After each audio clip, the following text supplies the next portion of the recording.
کے مطالبے پر کچے میں جوائنٹ آپریشن شروع کیا گیا۔ پوچھنا چاہتا ہوں 3 سال سے کچے میں آپریشن چل رہا ہے، مٹھی بھر ڈاکوں پر رینجرز اور پولیس کیوں کنٹرول نہیں کر پا رہی؟ مٹھی بھر ڈاکو کیوں حکومت سے زوراور ہو گئے ہیں؟ کون ہے ان کے پشپناہی کرنے والے؟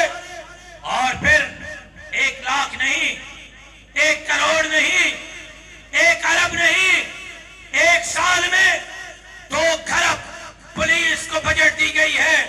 3 سالوں میں پولیس کی سندھ کی بجٹ 6 کھرب روپے قومی خزانے سے نکالی گئی ہے۔ میرے ٹیکس کے پیسے 6 کھرب پولیس پر، امن پر، آپریشن پر خرچ ہوئے ہیں۔ 6 کھرب روپے خرچ ہونے کے باوجود آج کیوں شکر اور لاڑکانہ کے ان روڈوں، راستوں پر، نیشنل ہائی وے پر، موٹر وے پر عام انسان پولیس کے کارروائی کے بغیر نہیں چل سکتا؟